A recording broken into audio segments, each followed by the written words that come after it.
What's up, guys? It's your girl Samar. Get in the van. We're going on a special ride today. I am taking you guys straight to the front line. Yeah, get in the van. Let me tell you something. It's about an hour's drive, maybe hour and a half, a little something like that. I won't give away just how far it is from Tucson. We don't need people knowing where we're at, do we now? But I'm going to talk the whole ride because Mama has allowed me the ability to be able to talk the whole ride. Yeah, she got me over here cracking this code. And together, we're on this front line, digging ourselves out from under these lies, guys. Yeah, we're figuring out why they came in here, what it was like when they came in here, what they took from us, what we were guarding. Because you better believe we were guarding things here. Yeah, we were. I'm taking you guys to the front line. Look at that mound in the background, guys. That's a literal picture I took one day at the land. And a rainbow was literally like touching the top of the hill, it felt like, right? Touching the top of our mound. You know, there's a lot of people running around here with land, right? A lot of people all over YouTube. I've got land. I've got land. I've got land, they say. Well, guess what, guys? We got land, too. Yeah, we do. And we don't have just any kind of land. No, we don't. We got honorable land. You know how I know? Look at that mound. Somebody made that. This is Arizona. We don't have hills and valleys, so to say, you know, where I'm at in Cochise County. Somebody made that mound. And when I first saw this land, and I walked the land, and I walked the top of that hill, there was these stones piled up on the very top of the hill.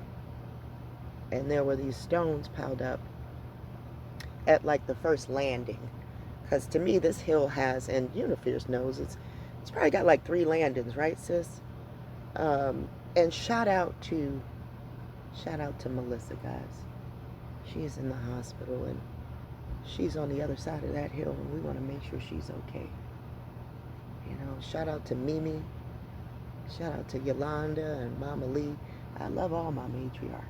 And I love all of the men, too. You know, it's just, guys, it might seem like I spend a lot of time on the women, and it's because we played such an integral role here.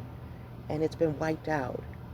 And now we're, like, trying to find our way back, guys. So I don't mean to alienate the men. I love you guys. And I want you to uplift us, man.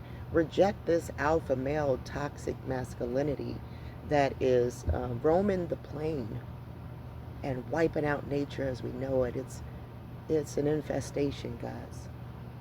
Right? And so shout out to you. But this mound, you know, when I went to the first landing of it, there was this it looked like an altar. And I remember thinking, like, what were they doing? Or, you know, I was spooked by this altar initially because I was like, oh, goodness. You know, excuse me. I'm biting off the tail off my blunt, guys. I'm so... Anyway, I be rolling my blunts. In the morning, I got to have oatmeal cookies and coffee and a blunt. It is what it is, guys. This is what I do. And I remember thinking that stone, you know, I didn't want to disrupt it. Just didn't want to. But I remember thinking, like, oh my goodness, what were they doing up here? But man, listen, we got a verse where Mama said, this is what she wanted, right? Y'all know these 10 commandments, right? Those tablets that got broken. Interesting, right? Because didn't they find broken tablets with law on it? Now, they were made of clay. But stone don't break easily either, so I don't know about Moses. I told y'all. But listen, Mama was asking for simplicity. She wasn't asking for no Levitical law. You know, Deuteronomy means it's the second law. So what was the first?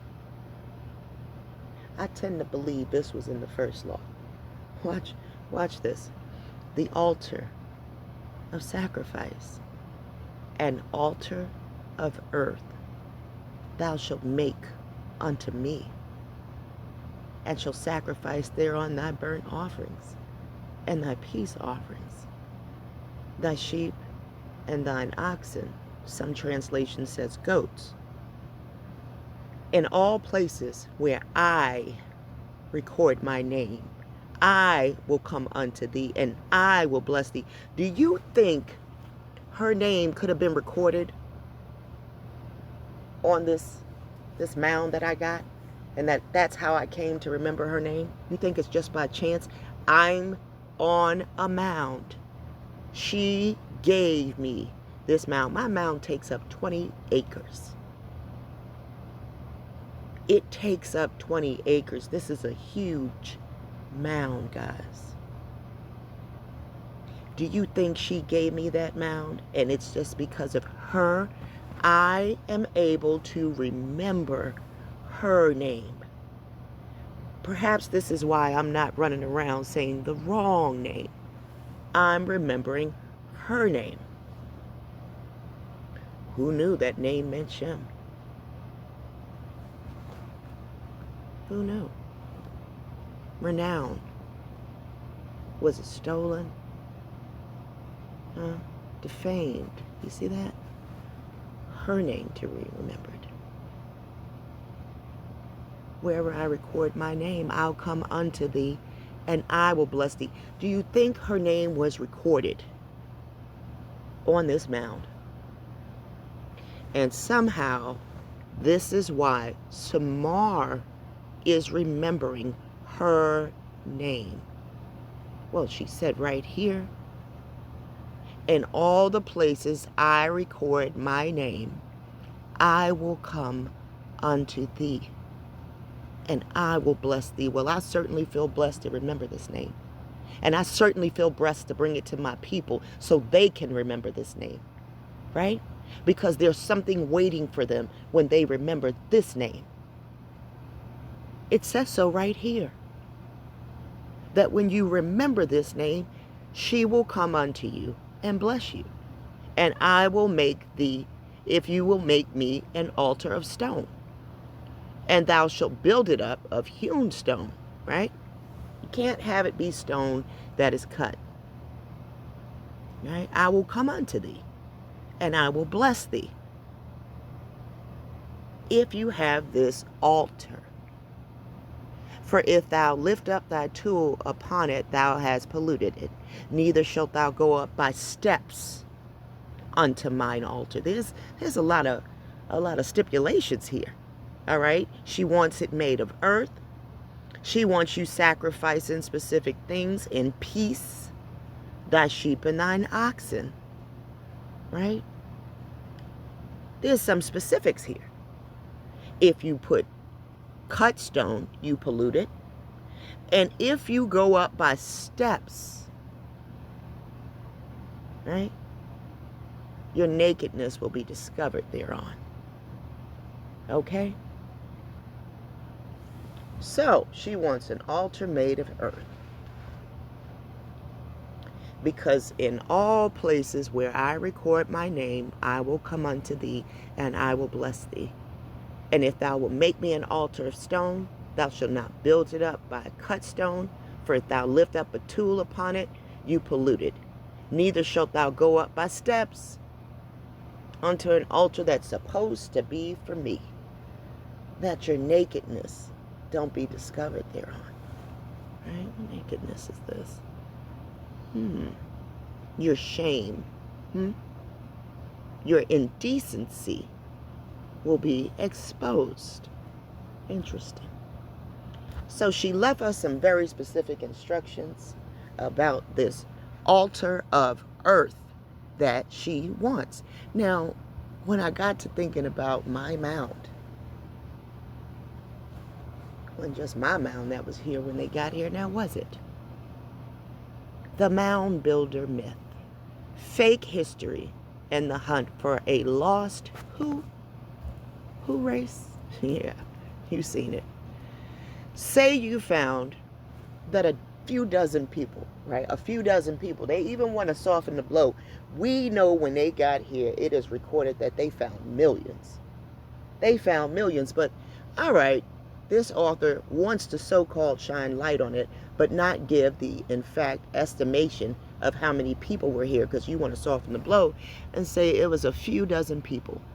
Okay, let's let him have his narrative, because the other narrative that is exposed is helpful. Say you found that a few dozen people, wink wink, operating at the highest level of society, conspired to create a false ancient history. Oh, sorry. I thought they were trying to say it was a few dozen people here. He's saying a few dozen people conspired. Okay, let's go back with that. So no wink wink. Take back the wink wink.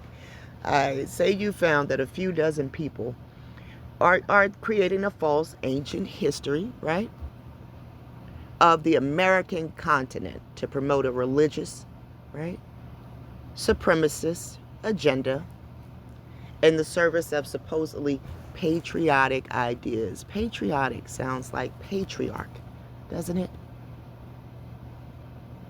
One's country, right? But we know this word is linked to patriarch, which a nation is given to you by your mother, right? Because she crowns you into that nation.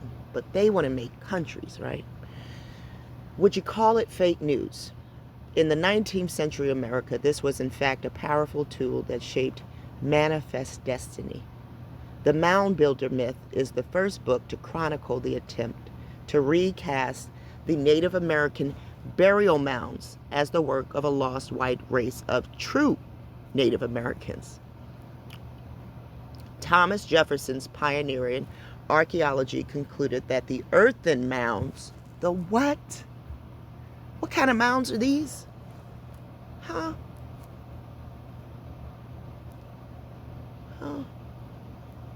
Relating to characteristics of the earth or material existence. Earthen mounds were the work of Native Americans. Why would these Native Americans be building mounds of earth, guys? Why would they be doing that? Could they have been wanting to honor this request right here? Build me an altar, gosh, of earth. Right here in Exodus 20 and 24. Could that have been the reason why they were finding these earthen mounds? Huh?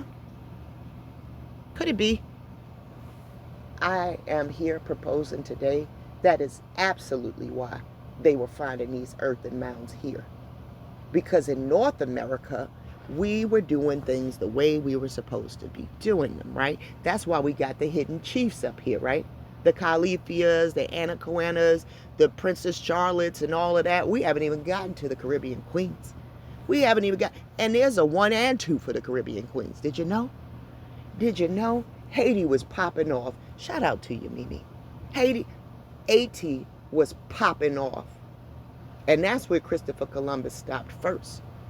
Okay? They burned down some shit he built there. He came back a year later, it was burned to the ground. You got these mofos out here to this day trying to locate La Navidad. I think it's called La Navidad. Yes. They burnt that to the ground. They wasn't playing.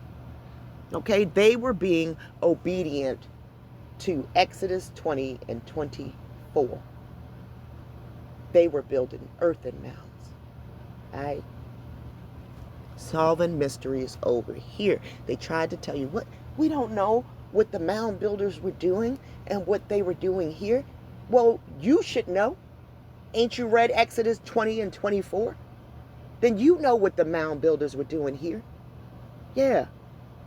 Were these mounds with steps? No, they weren't. Hold on, I got to pause this because I forgot to bring this picture in. Hold up.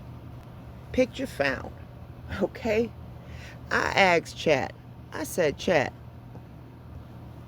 did North America or South America have more more of these ziggurats, right? South America likely had more monumental pyramid structures, especially considering, right, ancient civilizations like the Moshi, right, which looks like the Moshe, the Moses folks, okay?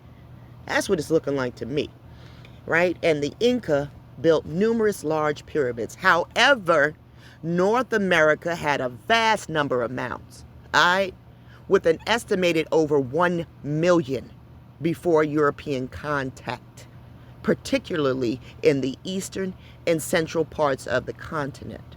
And some of these ancient mounds predate the pyramids in the eastern parts, right?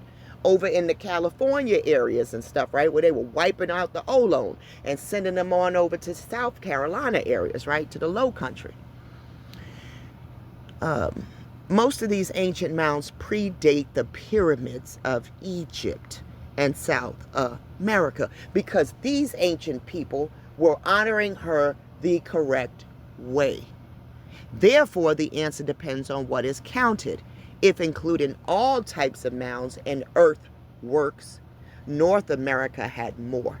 But if focusing on large monumental stones or adobe pyramids, South America had more. South America had more of these ziggurats, all right? South America had more of these. Now, while their structures were built of earth, they were also stepped pyramids. So they don't count as honorable to Mama, do they? Because what does she say? Your nakedness is going to be exposed if you build me an altar made of steps.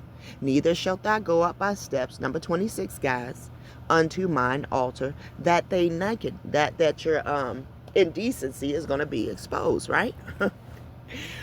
Okay, so we know those aren't being honorable to Mama. These are to some other deities.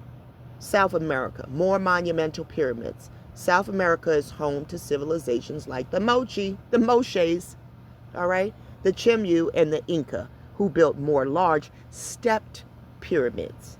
All right, they started flipping what she asked for. While they were made of adobe, which is earth, they were stepped. Did she ask for a stepped pyramid? Did she ask for a stepped pyramid? Absolutely not. These included the pyramids of Peru, such as the Huac del Sol, built by the Moshe. They were honoring the sun.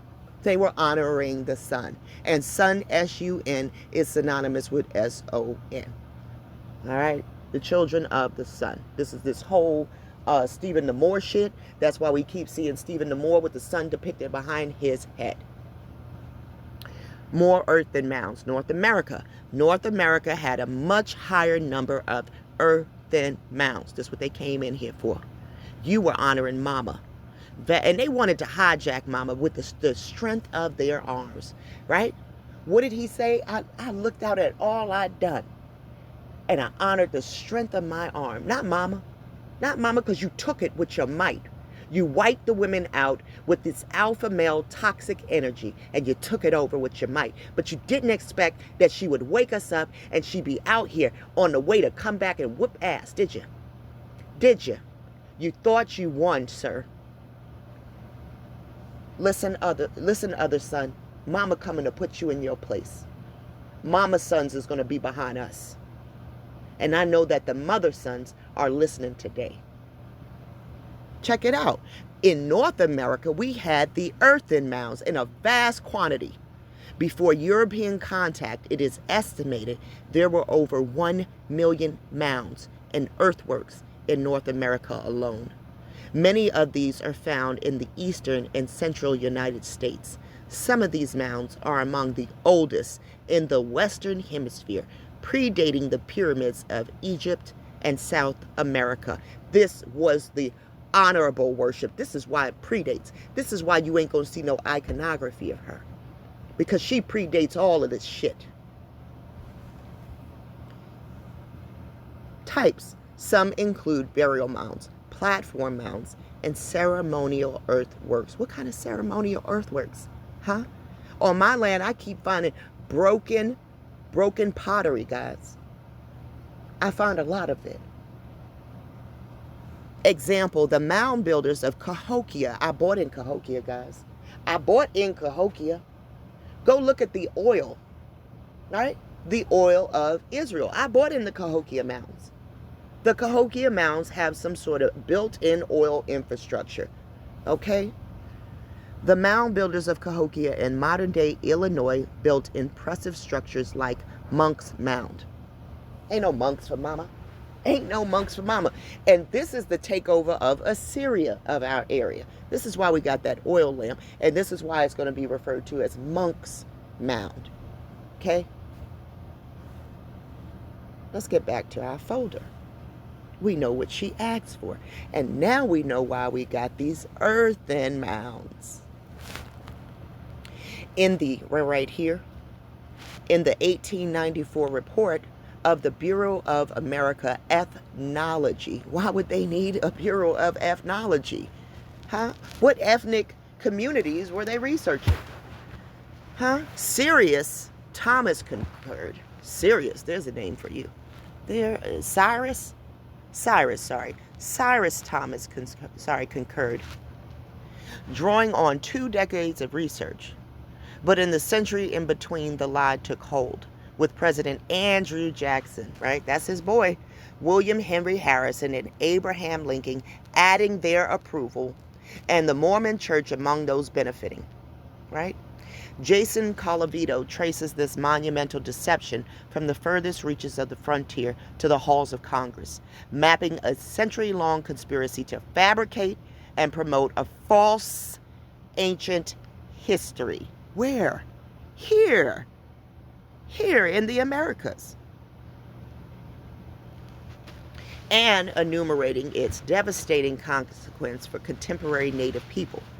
Built upon primary sources and first-person accounts, the story that the Mound Builder myth tells is a forgotten chapter of American history, but one that reads like the Da Vinci Code, as it's played out at the upper reaches of the government, religion, and science. How they built their ziggurats in these governments. I'm going to show you. And science. What is the Hebrew word for science, huh? Mada. Adam backwards. Didn't I tell you Adam is disgruntled? Can you not see Adam's work in all of this?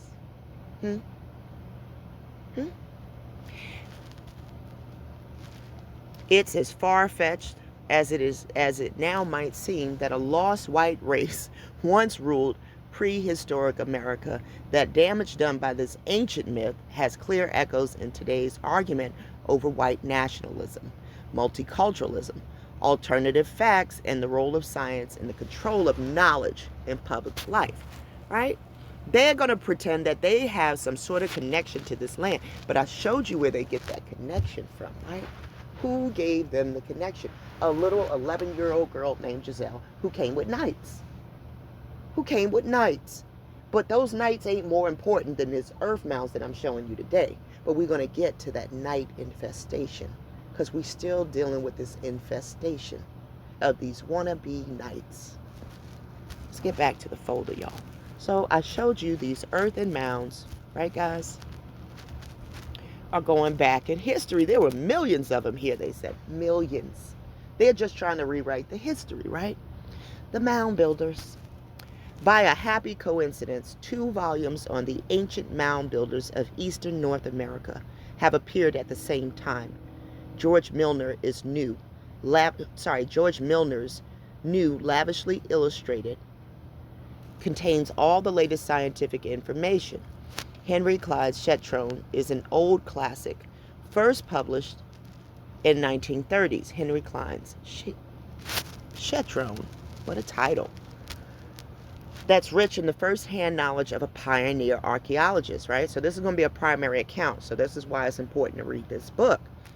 Taken together, these volumes tell a fascinating tale of the prehistoric people who have puzzled European Americans since they first found these mounds.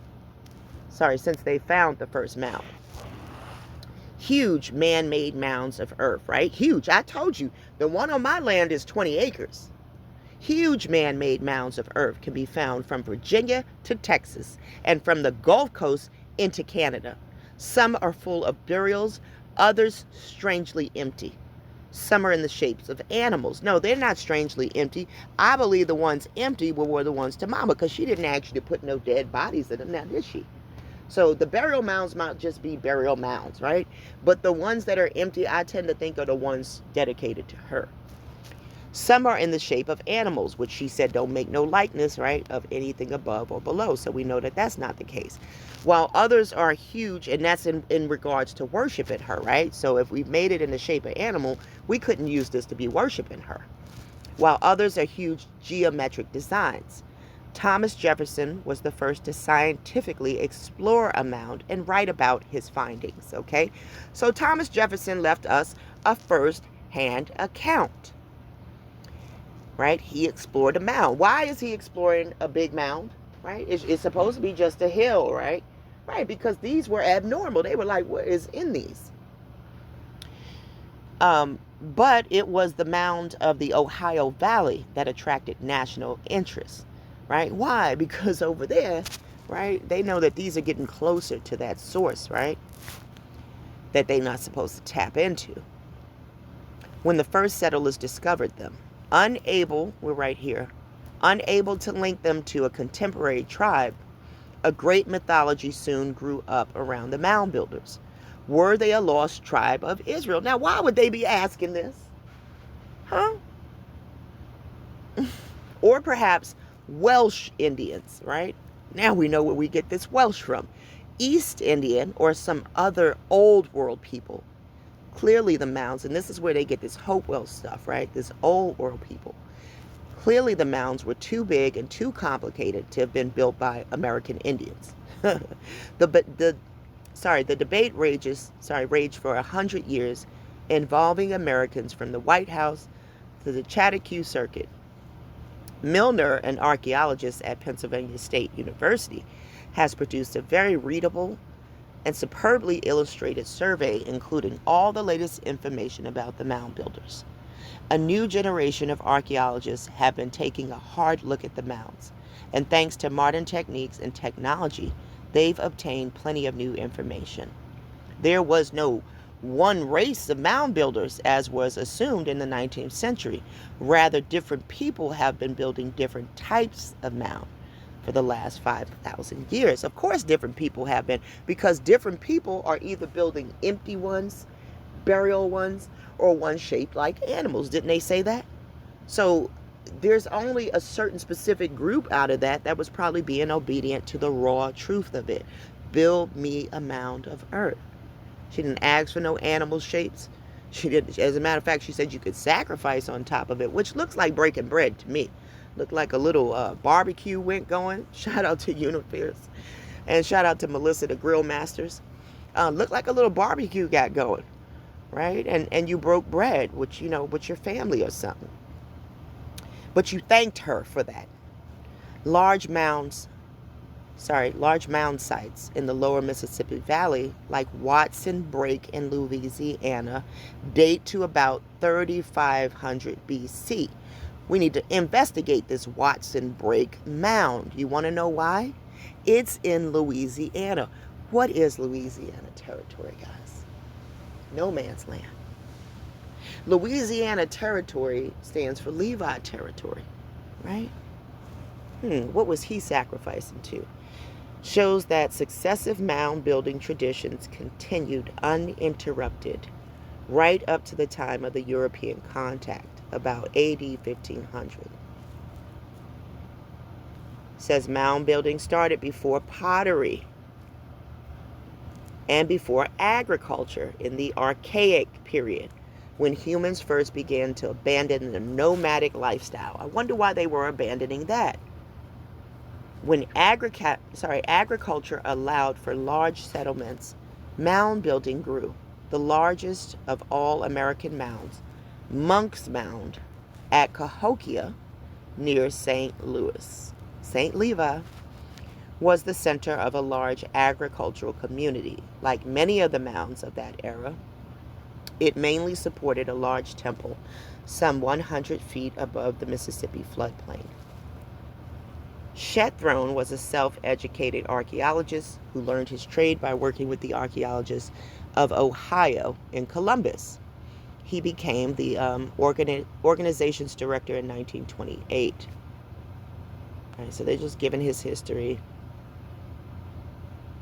What connection is there, we're right here, between various mound building eras? Did one group evolve into another, or were they independent? What is the connection, if any, between the mound builders of North America and those of Mesoamerica, where stone replaced earth in monument builder? Did you hear that? Who was building the stones, guys? The stone builders, right? Who rejected the cornerstone. I wonder what cornerstone they rejected. Huh? Could it have been Exodus 20 and 24, where you were supposed to be building these earth mounds, and now you're building stone mounds, right? But there's going to be a stone that's going to be coming, that's uncut, that's going to crush these toes, right? All the stone reference. Didn't I tell y'all that stone was a reference to the living? That living and stone was synonymous? Eve is the mother of the living, huh? There are some of the many questions, these are some of the many questions that remain for modern archaeologists. Despite all the progress, there's still much to learn about the mound builders. It ain't a whole lot to learn, I'm telling you. I know what they were building these mounds for. It's in Exodus 20 and 24. And today, everybody in the van know what they was building these mounds for.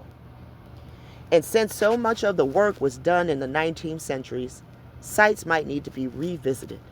Nah, you don't need to revisit anything. Look at this. Sadly, most of the mounds are gone, destroyed by sprawling cities, modern agriculture, and looters. Only a small fraction of these wondrous legacy remain in public parks and archaeological conservancies preserved. I got one, right? Out of these small amounts, most of the mounds are gone. Guess who Mama gave one to? The front line. Yeah, you can come stand on that mound anytime you want to, frontline member. This is what Mama gave it to us for. 1 million mounds in North America. 1 million mounds in North America? Look at the question.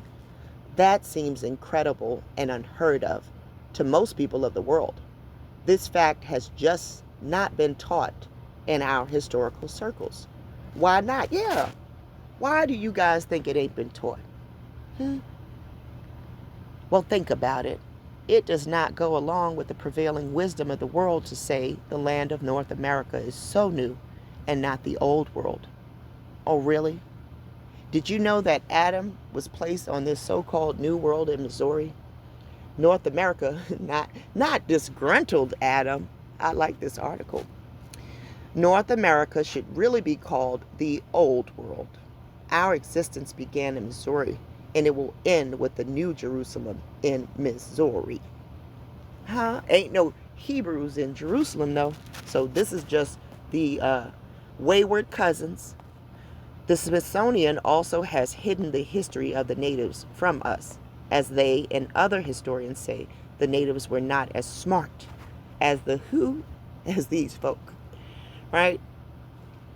Which gave them terrible justification of killing, spitting on, and driving the natives out of the land that these people wanted as their own. Now, who been getting spit on?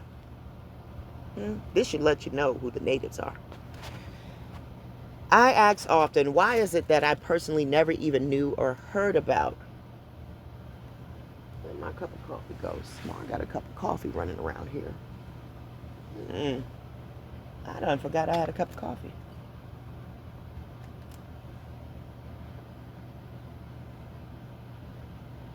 It says, why is it that I personally never even knew or heard about a Native American Indian mound until I was 50 years old? I wasn't taught this truth, as many educators didn't think it was important. Well, it is important. Okay, I like this writer. And I'll spend the rest of my days sharing with others why it is important. The Book of Mormon is a history of the Native Americans in the United States of America. Well, there's another book that I keep saying is a history book. That knowledge has driven me to share that information with the world. There are still today many BYU scholars. That BYU, guys, stands for Brigham Young University. Brigham Young had a knight. Brigham Young had a knight that followed him. I'm going to show y'all. And they're going to say that's his last name, just coincidentally. Nah. Brigham Young had a knight. He was important. That's why that university is named after him. Brigham Young scholars who say events of the Book of Mormon happened in Mesoamerica, and that is very wrong in my opinion. We need to wake them up. With such an important book as the Book of Mormon, we should know all things about it. My testimony comes from the Spirit of God. But having the secondary knowledge, right, validates the truthfulness of this wonderful book even more to me. How can we discuss the Bible without knowing where it happened? And I ask, how can we fully talk about the Book of Mormon without knowing where it came from? After all, the references to a promised land occur in the Book of Mormon so many times. Shouldn't we today know the land that it is referring to? It is not Mesoamerica.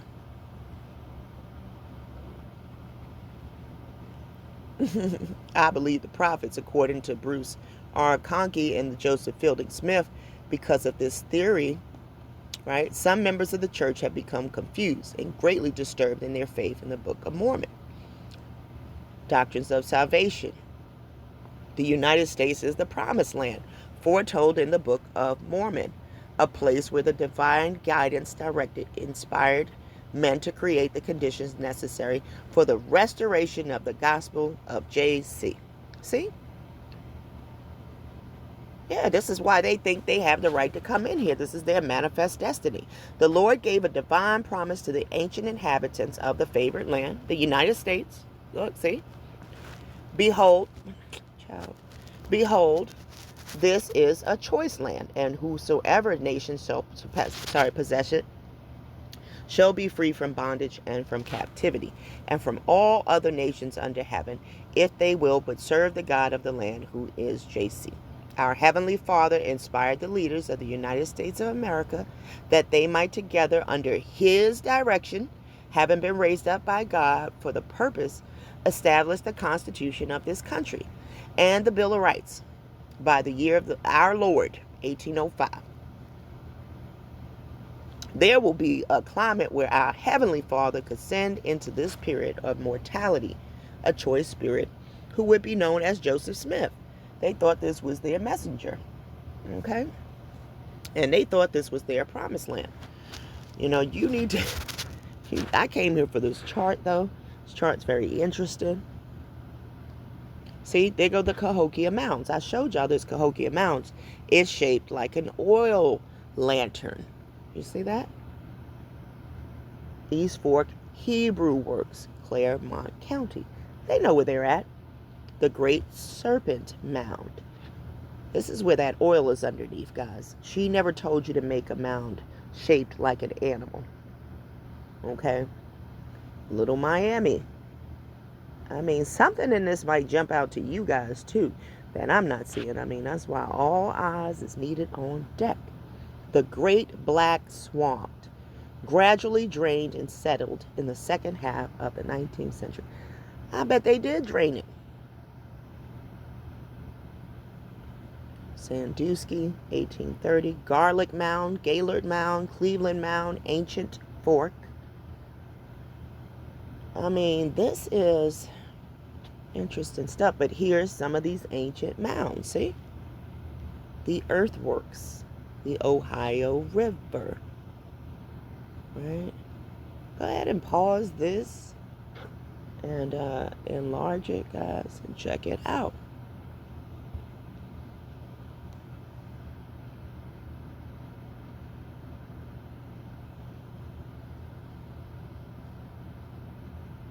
Though such piles as the Great Pyramid Temple of Chichen Itza yield to few buildings in the world in beauty of proportion and grandeur of conception, there's something disturbing about most of these overpowering ruins. Writers describing them through the years have ever confessed to feelings of sadness and oppression as they contemplate the moldy magnificence, the futility of it all. They've all gone away from the house on the hill. And today we don't even know who they were. We know who they were. Some wayward cousins. President Reuben Clark famously said, if we have the truth, it cannot be harmed by investigation. If we have not the truth, it ought not be harmed. It ought to be harmed, sorry. What's this a map of? Oh, look at this. They going right through where that Keystone Pipeline is at, right, y'all? Port Arthur, right here. This is where they came in messing with the Hopewell people, huh, guys? All right? And where did Balaam say they was at? Right here along the Gulf of Mexico, right? Yeah, he did. And look at that bird. Some people say that on Cahokia Hill, it looks like a bird. Firm foundations believe, along with nearly every non-Mormon archaeologist, these amazing mounds of the Hopewell and Adena people must be researched and not ignored as most of those with the so-called LDS scholarship ignore, right? Because they got their own doctrines. The Hopewell culture began in Florida in 600 BC and ended in New York in 400 DC. So they went all up along the East Coast over there. The Adena culture began near the Great Lakes in the 1500s, with the most activity in the Ohio area, ended at the same hill, Cumorah. As part of the history is also verified that the Hopewell culture built right on top of many of the old Adena mound sites, which validates the importance of the area of the United States to both of these cultures. The heartland of the heartland, right here, of the United States, with the Mississippi Valley and the Ohio and Missouri rivers, is some of the best land in the world to have a large civilization of people. Did you hear that?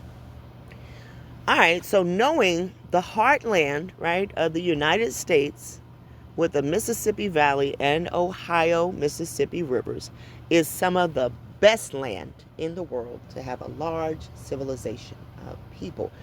Who was given the best lands?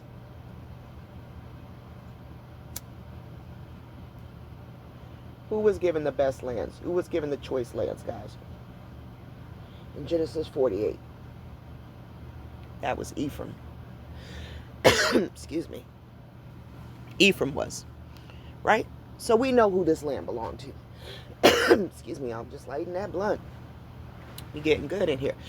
We know who this land belonged to thanks to that statement. Thank you for making that statement, sir.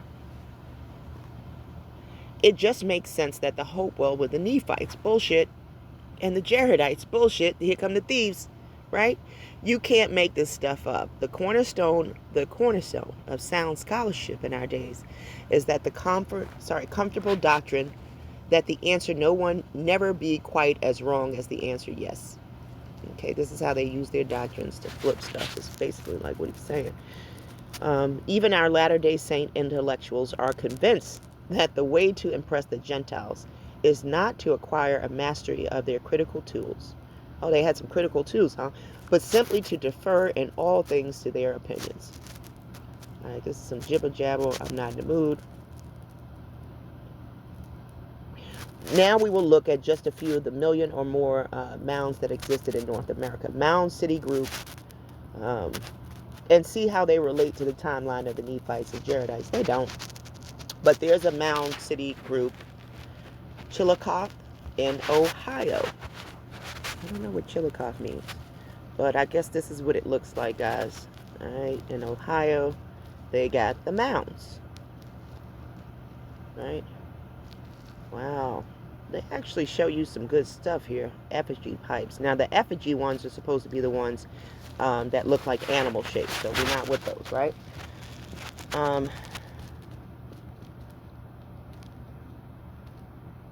So they're saying there were a couple of mounds in one group here. How many mounds exist? You know, y'all can pause this and read through this. You might find something that I'm scrolling through that was important. Let me know, hey, Samar, you missed something in those writings. I'm just doing this for time's sake for you guys, all right? And they got some important maps here. Mounds in North America. Joseph Smith visited. Why would you visit these mounds, you piece of shit? Get off my mama's mound. What are you doing here? Listen to this. I can't even say the word. Mormonism sprang from the mounds, right? Wrote Roger Kennedy, former director of the Smithsonian National Museum of American History, even before the Book of Mormon was published. Mormonism was linked to the Moundbuilders civilization of North America. One man who claimed to have heard a reading of the lost 116 pages said it was a description of the mounds, about the country, and similar to the Book of Mormon. In 1843, Joseph Smith apparently alluded to the 116 pages when he said the Book of Mormon spoke about sacred burial places. Now, they would want to know where sacred burial places were, because were they looking for Mount Pilah, cave of the patriarchs? Probably.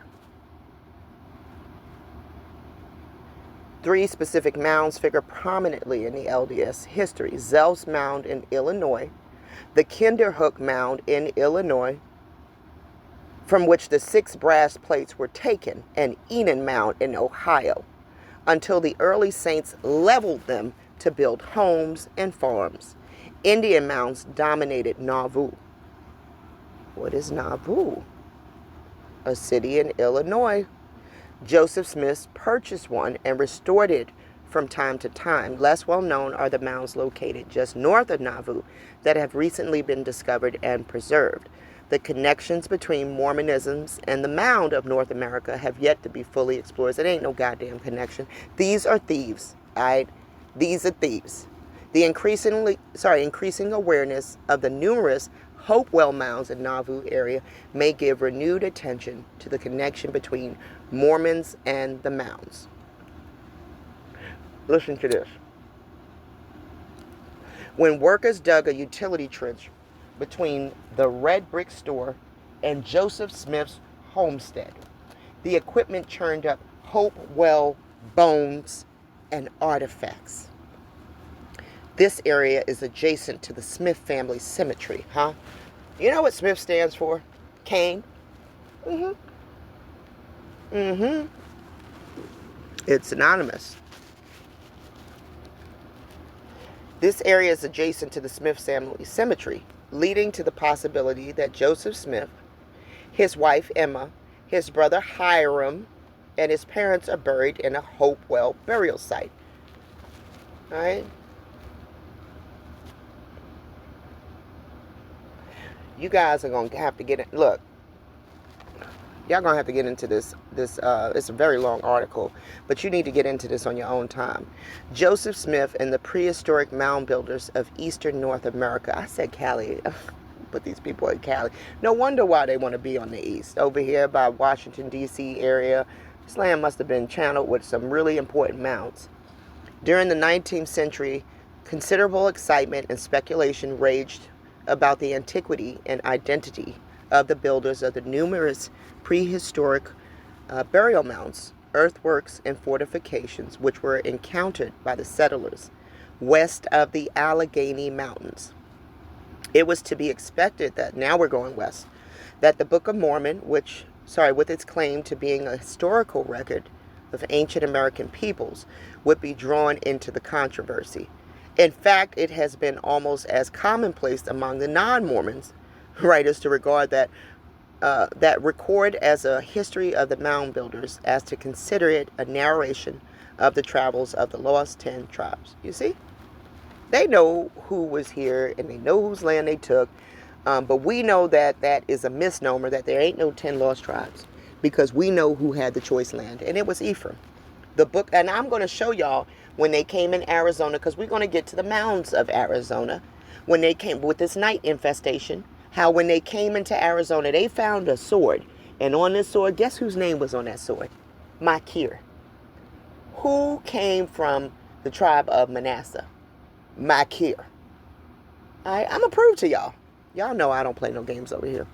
In Middle America, the Book of Mormon itself, interesting enough, does not mention the term mound at all, and refers only twice to heaps of earth. So here comes the cover-up. Haven't been dug up. They don't want to tell y'all it was millions of mounds here. They're going to tell you about 2 heaps of earth. Once in connection with the fortification of cities, and the other in connection with mining operations. Bullshit. Joseph Smith appears to have regarded the main centers of occupation of the Book of Mormon people as being situated in the Middle American area, where he editorialized 2 years before his death in the Times and Seasons, commenting on the then recent rediscoveries of the Mayan civilization. Now we're going to bring in the Maya. Who has been talking about the Maya? Samar, right? Because I showed you that Mayan is a Hebrew word. So on your own, guys, come back to this article. Get into this Earthen Mound. Okay. Look at this. Maps everywhere. The Zelf Mound. Right. Maybe we can go into greater detail about some of these mounds, you know, on our own time. You know, but I want you guys to know when they got here, and this is why this article is going to be this long, right? The Kinderhook plates. They claim they found these brass plates, right? The Kinderhook plates. And they published this on Samar's birthday here, February 15th. They may have had their first publication. Lies, spreading lies. Don't be spreading lies on my B-Day. Just come out here, guys, and scroll through this article. Rediscovery. I'm trying to go through it slow so y'all can, you know, maybe you want to pause and read while you're in here. Let's get to the summary. In summary, in only one of these cases where Joseph Smith encountered the remains of the mound builders, the Zelf incident, did he even suggest a relationship between these peoples and those described in the Book of Mormon, the exact nature of which, however, is still uncertain. It is nevertheless quite probable that, through migration and intertribal contacts, a large proportion of the people of North America acquired sufficient, right, ancestry to be considered Lamanites.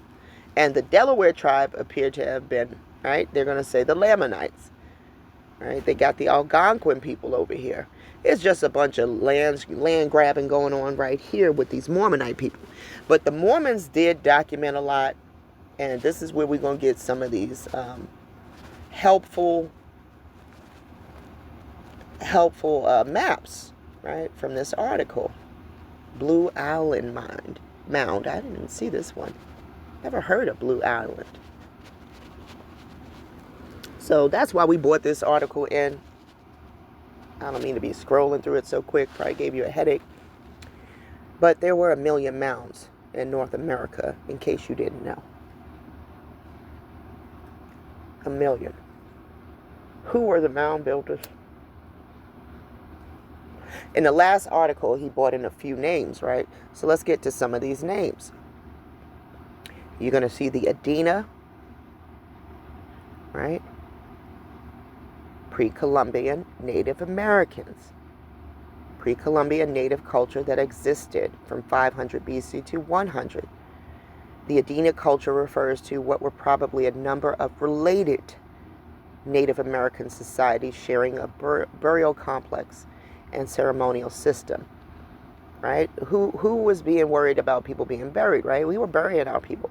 The Hopewell tradition, also called the Hopewell culture, Hopewellian exchange, describes a network of pre-contact Native American cultures that flourished in settlements along rivers in the northeastern and midwestern eastern, that's confusing, woodlands.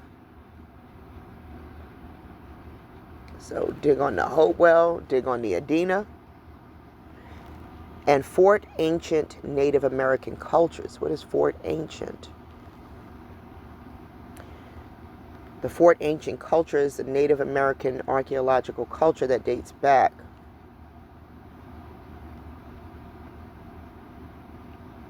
hilltop enclosure built 2,000 years ago. Fort Ancient Earthworks and Nature Preserve is a North America largest ancient hilltop enclosure built 2,000 years ago. Okay, so this is an earthwork place. Native American cultures built mounds and enclosures in the Ohio River Valley for burial, religious, and occasionally defensive purposes. They often built their mounds on high cliffs or bluffs for dramatic effect, not for dramatic effect because Mama told them, or in fertile river valleys. Fertile, right? Who's linked to the fertility? So common was the practice that the Ohio River Valley and its surrounding environs lost my place here. And its surrounding environs were once so populated with mounds that travelers such as Henry Brackenbridge passed through Ohio and Mississippi Valley could write in 1811, "There is hardly a rising town or a farm of an eligible situation, in which vicinity some of these remains may not be found." You can't go nowhere without finding one of these mounds. That's what he's saying. You can't go nowhere. I lost my glasses at the job last week, guys, and for whatever reason, I can't enlarge this article. So if y'all see me slipping up, it's because Samara's not wearing her glasses. He's saying, this man said, yo, you can't go nowhere without seeing one of these mounds. What are they? These people were stumped. This lets you know they ain't had nothing to do with no Ten Commandments. They had nothing to do. They don't know nothing about no honoring nobody, okay? They are stumped about what these are. Modern urban expansion tragically decimated the mounds, so that comparably few remain today. You heard that? Few remain today. And we got one. And we got one. Thank you, Mama. Thank you, Nama, for giving me one. For real. Check it out. Although archaeologists have learned much about these cultures, there's much historians do not and may never know. For example, we do not know how these cultures would have referred to themselves. The label of Adena, Hopewell, and Fort Ancient are merely convenient identifiers based on 3 archaeologic type sites. Let's go down here. The abundance of mounds captured the imagination of European settlers who arrived in the United States from the 14th to 19th century, although several European historians and scientists were willing to acknowledge from comparatively early dates the astonishing technological abilities of the Native Americans. Many European settlers who encountered the mounds let their imaginations loose, willingly attributing their creation to almost all cultures, save the Native Americans. I want to give this to everybody but them. Fortunately, during the 19th century, academic opinion slowly began to agree that various Native American cultures were responsible for the mounds, culminating in the work of Bureau of Ethnology, created by John Wesley Powell, right? There's that Bureau of Ethnology that I question, why would we need one? In the 1800s, which silenced opposition in the academic community. He silenced it. These 3 cultures represent only a small fraction of the North American communities, which thrived in prehistoric Eastern America. Their skills and ingenuity regarding the landscape and the sky, right? The land and the sky. Does this sound familiar? Didn't we just talk about last week how Namu represents the land and the sky, right? And that Adam named who? Animals of the land and the what? Right. Are mirrored in other Eastern Native cultures and indeed across the prehistoric America. See, got some maps here. There you go. You can get into it. Because these people were making altars of earth. Platform mounds, where? In Arizona. See? There you go. Who got a mound in Arizona? I do. Platform mounds were built by the prehistoric Salado and Hohokam people of southern Arizona.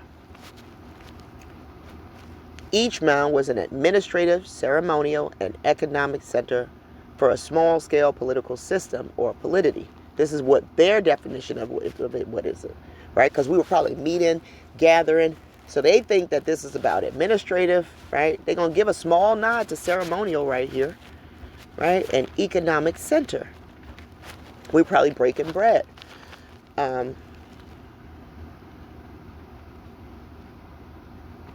They didn't completely fill the region. They occurred in small groups, right? But we got one of these in this Sonora desert, right? Because the Maya, these platform mounds, scarcely compared to the Mesoamerican empires controlled by the Toltec, the Maya, yet their scale we find most interesting. Along the Salado had not formed states. Their societies were organized on a scale larger and more complex than the individual village union. The elites living on the top of the platform mound, who organized the large labor forces needed to construct and maintain the mounds, were much more than tribal elders, with temporary authority over a ceremony or a task group. These were full-time leaders who had the authority and power to make demands on the local population for service. I bet you they were the women. Okay? I bet you these were the matriarchs. In exchange, they provided the organizational structure needed to protect the community and maintain public facility and ensure that people were fed. Right? Right?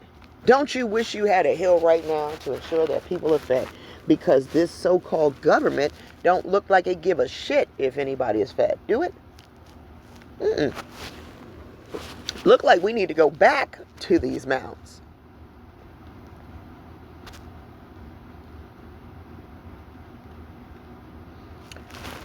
They're saying that these look like complex societies.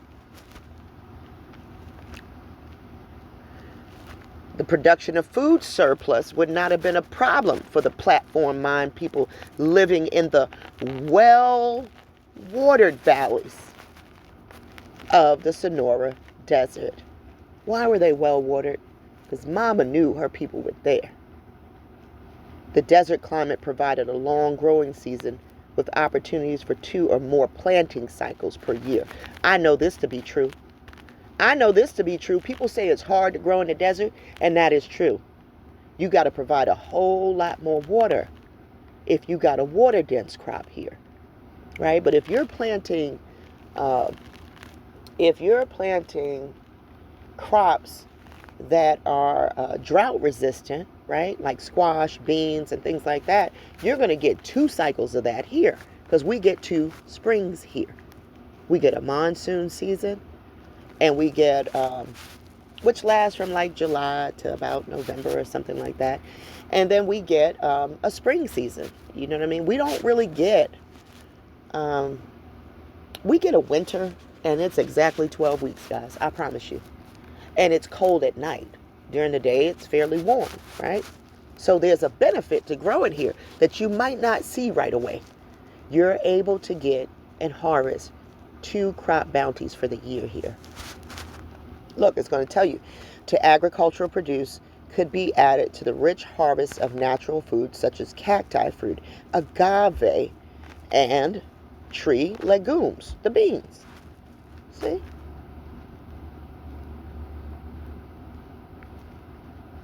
Look, right here, the people of the platform mounds had taken the first step towards the kind of organizational complexity that functions today throughout much of our industrialized world. Over and over again, human societies have taken this road to complexity, and within the last century, human societies have almost completely abandoned the tribal forms of life that had served us so well since the end of the last ice age. Why did we do that? Why did we do that? Because we found oil and everybody got to go to work. What am I telling you? What am I telling you every week, man? We left this way of life, and now we're a slave to the very system that we allowed to take place on our land. As archaeologists, we would like to know why and how human societies make these changes. I told you how. Okay? Dams, problem-oriented research, and Salado platform mounds. In the first decade of this century, Theodore Roosevelt laid out a vision for the development of the abundant natural resources of the western United States.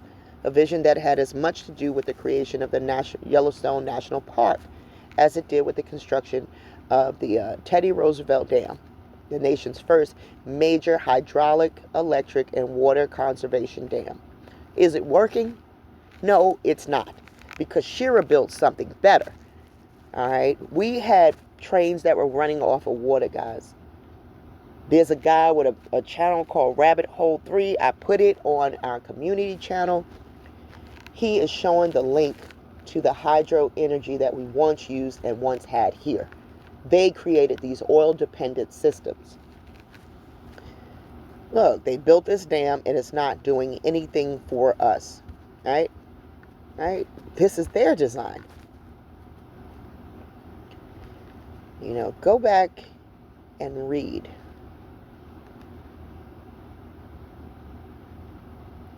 Look at this. During the Roosevelt phase, the people of the Livingston area, the Livingstone, right? Didn't I tell you stone and living are synonymous? Lived in about, and who's connected to that stone, guys? Eve, your mother Eve, the mitochondria. Area lived in about 40 small compounds and about 5 platform mounds dispersed along a 3-mile stretch of the Salt River Valley. We had pored over maps showing similar kinds of dispersed community patterns in the nearby Phoenix Basin. All right, this is how people were living. They wiped this out. They wiped this out.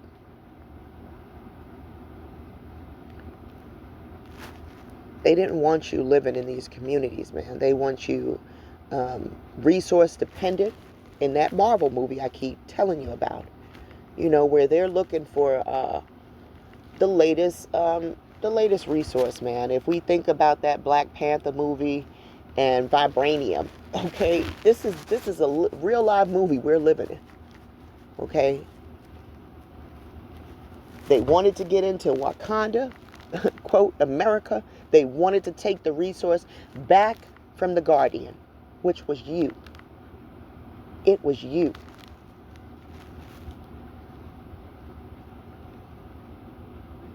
Look at this. As we excavated into the interior of our first platform mound in the Livingstone area, we found not a dance mound, but the remains of a very special kind of ceremonial mound that we call a little Casa Grande. The structure began as a series of 2 very large rooms. They went into these sacred places. They didn't care. They leveled this shit. This meant nothing to them. They had a lot of mounds appearing through the Tonto Basin. Some of the buildings that were modified into platform mounds were largely ceremonial structures, such as the one at the Pillar Mound. What Pillar Mound, right?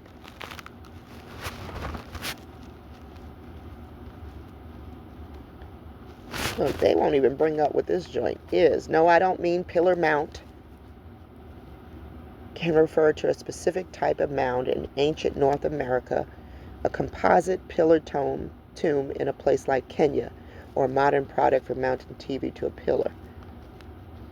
In the Sonora Desert, the Hohokam built platform mounds, also called vapaki, which were large monumental mounds that were sometimes filled with dirt and cobbles and had rooms constructed on top of them. All right? I don't know what's in my mound, guys, and I think it's my business to go digging around. I'm glad it was left intact. You know, so they had this pillar mound, but others were residential rooms within small compounds. It says that the pillar mound, the large rooms were filled with dirt and cobbled to a height. So somebody filled these up. The construction of the platform was halted at intervals, during which layers of brushy plants were laid over the soil. Purpose is not known. Of course they don't know. So you too can go to this article.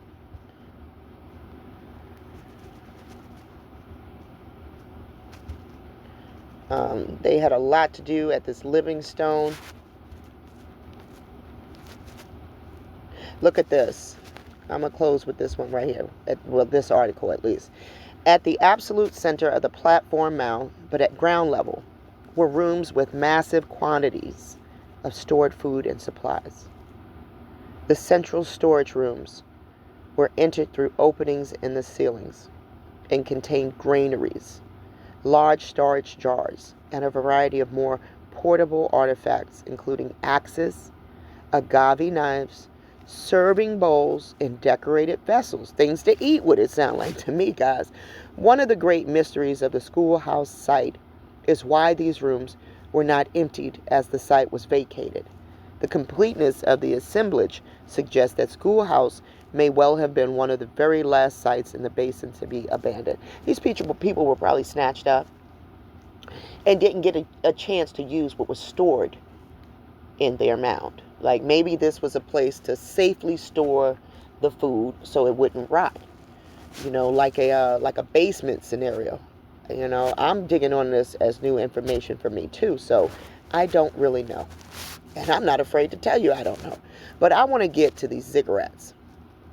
The world's most secure building, the Ziggurat Building, in the heart of West Sacramento, California, right? Because what did it tell us in that picture? You're going to find ziggurats in South America. Right? But we got one in Sacramento. While its unique architecture makes it a landmark, its state-of-the-art security feature make it one of the most secure buildings in the world, serving as a hub for the California Department of General Services. The Ziggurat Building exemplifies the perfect blend of innovative design and rigorous security. Let's explore what makes the Ziggurat Building a fortress of modern government operations. Let's get to it, right? That was a mouthful, boy. They are trumping this building up, right? But what did Mama say? What did she say in Exodus 20 and 24? If thou wilt make me an altar of stone, thou shalt not build it of cut stone. For if you lift up a tool upon it, it's polluted. Neither dost you go up to step unto mine altar, right? So we got steps, right? We got steps,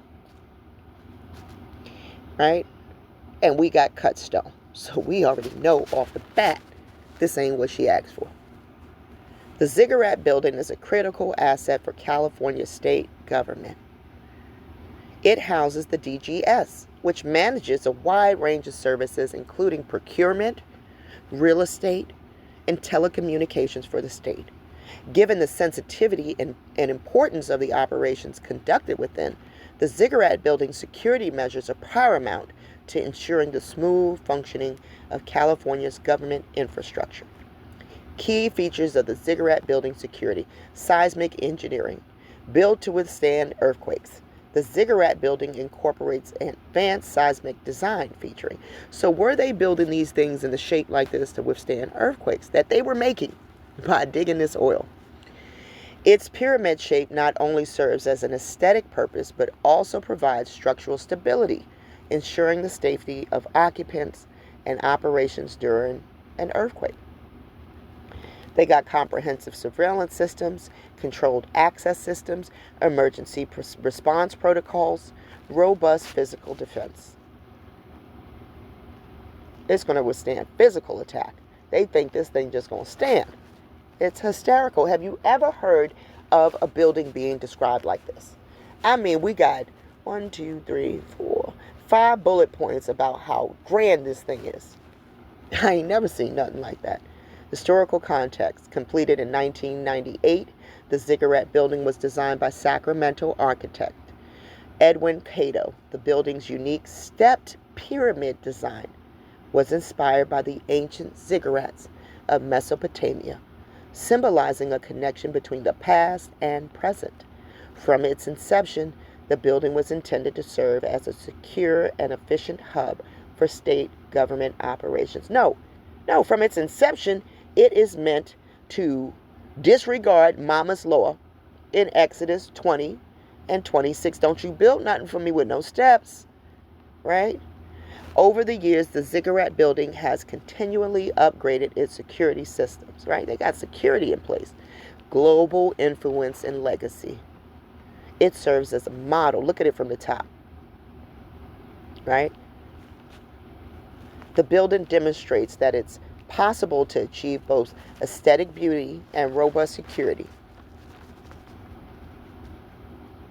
Yeah, this is their ziggurat building.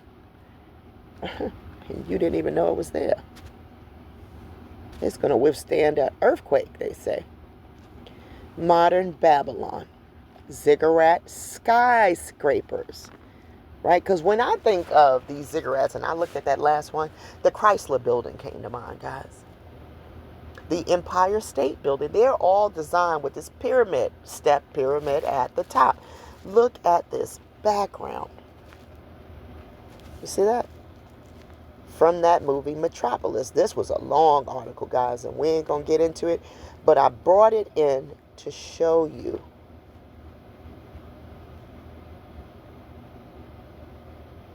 Bird's eye view. Babylonian. Look, they got Assyria. Assyria and Babylon. All right, what do we talk about? Assyria took us.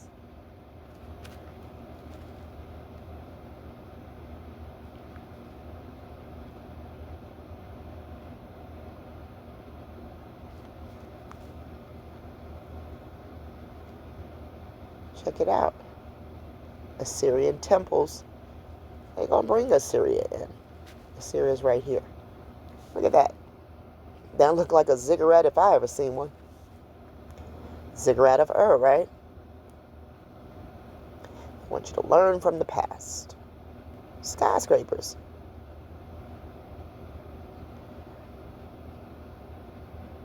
Designers were piling Parthenons on skyscrapers, this guy says.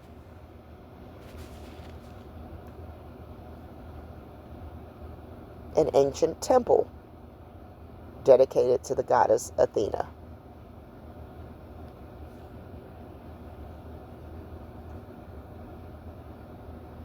Check it out.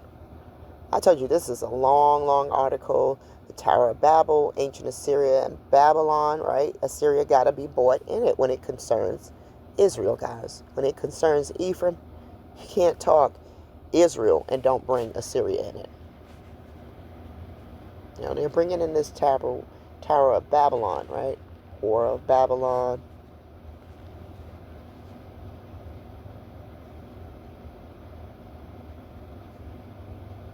Yeah, yet as skyscrapers came to dominate the skyline of many American cities in the 1920s, designating a city a modern Babylon was increasingly meant primarily to invoke its architectural form. Absent the connotations of sexual depravity, bullshit, and confusion of tongues, bullshit. It was a form of a grandiose celebration. Bullshit.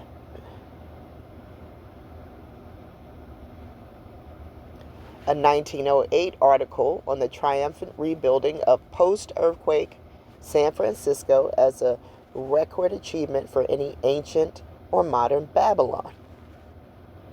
You know, they started referring to this as modern Babylon. Look at this. Look at the lady riding the beast, right? Riding, looks like might be a 7-headed beast, because I've been looking up this Hydra association. The most famous mobilization of Babylon for a vision of futurity was another better-known metropolis of the 1920s. The German director, this was that film, the design of its futuristic skyscraper city, home of a new Tower of Babel, in which an underclass, listen to this, toiled in the bowels of factories. Who is the underclass? Huh, y'all? Who is toiling away in the bowels of factories? And the rich play erotic games on rooftop gardens. They just released an article where when this war was going on in Russia, billionaires were paying to go in to be able to shoot a citizen. They would pay more to shoot a child. Allegedly, according to this article, this is what was going on in the Sarajevo wars. Okay, so billionaires, right, are playing along rooftops and gardens. Was inspired by the skyline of New York. The film features a sequence in which its kind-hearted revolutionary heroine, tells the biblical Tower of Babel story to a meeting of workers, rendering it as a parable about the exploitation and justice. Had to take a woman, to come in here and tell these men, hey, this is injustice. This is exploitation. And the heroine's evil double, most famous for her android appearance, right? Her Stepford wife appearance, right? The whore of Babylon, the one that upholds the patriarchy, appears in a dream sequence as the whore of Babylon in minimal clothing. What I told y'all. When Ken took over, how did the ladies start dressing? Right? This is this opposite, right? This is this opposite that upholds the patriarchy, this whore. This woman that's going to bow to man and is going to make him her Lord right here on this plane. This is the arch nemesis of this one, right? Remember I showed you the two goddesses, Goddess O, Goddess I, right? This is Goddess O right here. This is the heroine. This is the Tiamat, right? This is why we keep getting this reference to the good and the bad goddess, right? Or at least two goddesses, right? Because there's always going to be one that's going to uphold the patriarchy. The patriarchy can't exist unless there's a woman ready to honor a man. Okay? It has to be the case. But what do you see? In the so-called black community, we're not doing that. Something inside us tells us, hey, my knees ain't meant for that, my man. Something inside us tells us, and this is why you can't domesticate us. And you should be proud of that, sir. Mother sons understand this, and they respect this. And they're willing to let us take the lead. But these other sons want the whore to show up. Well, ain't no whores amongst us over here in Ephraim. You better recognize. That's why you ain't been able to tame this wild mare, right? Yeah, so these are the depictions from this movie, but look at the ziggurat forms along the skyscrapers. We ain't gotten rid of these ziggurats. They in every major city. Look at it. From Chicago, LA, New York, Atlanta, every major city, Memphis, wherever you go, you're going to see that. Look, the city could be made in the image of man. Who is made in the image of? You made in the image of Adam, where you running around angry, and you making these ziggurats opposed to what Mama asked for. Renderings of a proposed Temple of Solomon to be built for the Philadelphia Sequential International Exposition, 1925. Look at it. Stepped. Temple of Solomon, stepped. You see that? Did she ask for that? I showed you what she asked for. In the epilogue of Metropolis of Tomorrow, Ferris reflects on the idea he has just presented and leaves us with one last image. A schematic city plan with a gnomic aphorism. The city, its sciences, right? Shout out to Adam. Mada is science. M-A-D-A. Well, that's Adam backwards. Remember, we used to write left to right, not right to left. Okay. Its arts, its business could be made in the image of man. His thoughts, his feelings, his senses, his history, right? Who is made in the image of, and there's just some dots there, right? Before we even knew that these dot things was going to be the thing, right? Right here, check it out. Just some 3 dots. Check it out, 3 dots, what I'm telling you. This sentence remains incomplete. Whose image are you made in, man? Huh? That's why it's incomplete. It's up to you to decide whose image are you made in. You want to roll with Adam, or you want to remember who crowned you? The sentence remains incomplete. Its final word seemingly torn off the manuscript. But Ferris proceeds to explain this image within a framed narration. A few years ago, he happened upon a rather curious inscription. The manuscript was partially mutilated. It may have been of quite ancient origin. Was it simply a curio, or did it contain a clue? The author did not actually comprehend. You'll never know because they tore this piece off, right? So he's saying, is this just for self-reflection, or was there an answer there? Did it contain a clue? The author did not actually comprehend, yet he secured the copy, which he now at the last moment included, leaving it to whatever attention the chance reader may incline to give. Huh? Who are you made in the image of?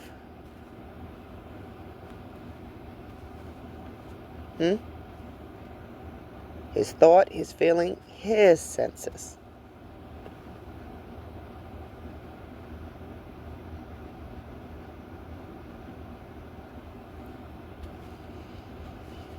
You're going to have to read it.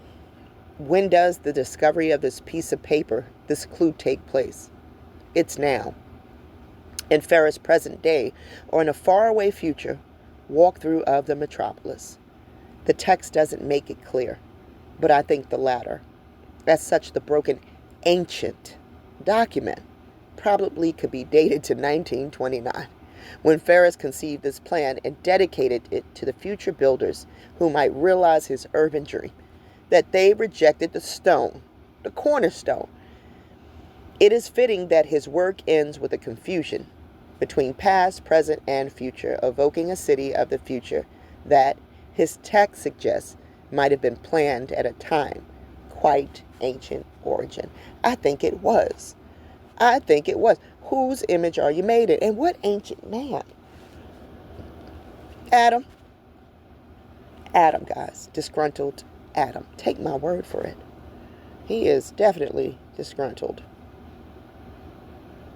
And remember,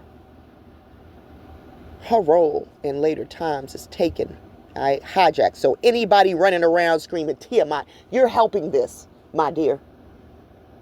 Anybody got people running around screaming, Tiamat, you're helping this deity steal from my mama, and I don't play that shit. I don't play that. You're stealing her attributes. She's known as the mother of the cosmos and of all. Okay? Very little is known about her. Very little. She belongs to the oldest deity, pantheon, right? Right? The worship of so-called Athena. She's mainly known for her role in the cosmogony of early Mesopotamia. She bears the title Mother who gave birth to the heavens and earth. Okay? Yeah, the cosmic ocean. Inger. You need to look that up, guys. That Inger, that Apsu.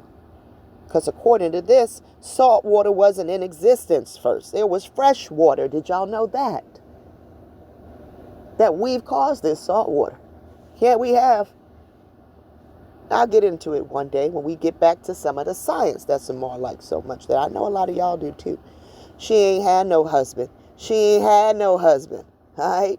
No husband or male is attested in connection with Namu, thus leading that to the belief that she was asexual. She did this on her own, right? She takes over the role, right? She's the primal ocean.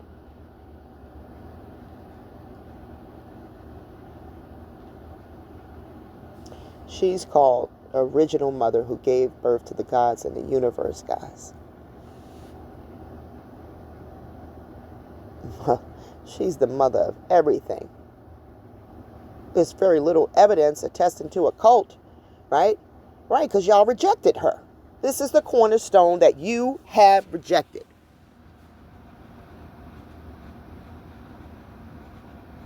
She's mentioned in one of the far god lists. Her latest reference dates to the Neo-Babylonian period. Let's get to the iconography. I like this part. Nama's iconography is uncertain, right? Listen, When she was being honored, you gonna see it. She said, don't make no images of me, right? Didn't she? In Exodus 20, don't make no images. I am a jealous God. Don't you do it. But what happened? What sprung up after her, right? So are you directly involved in some shit that she said don't do? Don't you do it. Are you up here putting images of Tiamat up? Huh? Are you up here selling Tiamat tea? I don't know. I don't know what the hell you up to, but I do know you got images of Tiamat up. Okay, lady? I do know you misleading a flock of people. Okay? Actually, they misleading themselves because they should be researching. I put that on you too, people. While she's your, quote, leader, I put it on you that you're not researching. I put it on you because when you walk away, you're supposed to research everything anybody told you. I bet you when I close this out, my people going to research. And that's all I want on this front line. People who know how to dig themselves and make sure this content is approved by the counsel of the wise woman. Trust me, you'll see them in the comments. This content is approved. I don't want no yes ma'ams around. I want people that know how to lead. I'm looking for the daughters. Mama got some daughters that will lead. I'm just one of them. Look it up. You still in her function? Huh? You trying to make images of other people because she told you don't make none of her? Look, the reading and spelling of Nama's name has been subject to some research. Originally, her name was read Namu. Okay? But there's other renderings down here. Her name is etymologically related to a word that means creation. Look, there's other renderings, guys. Research these. Come back to me. Samara, look what I found. Because you know what we found? That in North America, check it out. That in North America, these U.S. chiefs, these hidden U.S. chiefs, let's see who we got in here. Because in North America, this is what was happening. Come on already and load. Look, this is what was happening. There were women leading. Okay? There was some women leading. Okay? This is what was going down. We had women leading. Did you know that? Did you know there was some Caribbean queens that was holding it down? Did you know that? They go Anna Koana. Y'all know I love me some Anna Koana. There was some Caribbean queens. Check it out. And you want to know what they were encouraging? Shout out to Nanny and the Maroons, man. Yeah, we need to get into some Nanny and the Maroons. She was popping off. Listen, man, she was a military genius. You got this dipshit from Fox News talking about warrior ethos. Bitch, you don't know nothing about warrior ethos. Come see me when you knew what Nanny was up to. Because you probably got some of your strategic plans from her. You know, your strategic attacks probably came from Nanny. Okay? And in here, those queens, those, I don't even call them queens, those chiefs was in charge of this. They was in charge of, look at this, the Million Mounds. They was in charge of making sure Mama was worshipped the way she asked to be worshipped, with an altar of earth. Recognize. Thanks for taking a ride. Much love and a shout out to you. Thank you for being on this front line. Thank you, Mama, for letting your name be remembered. Thank you for the mound we can stand on to be blessed by. It's on the front line.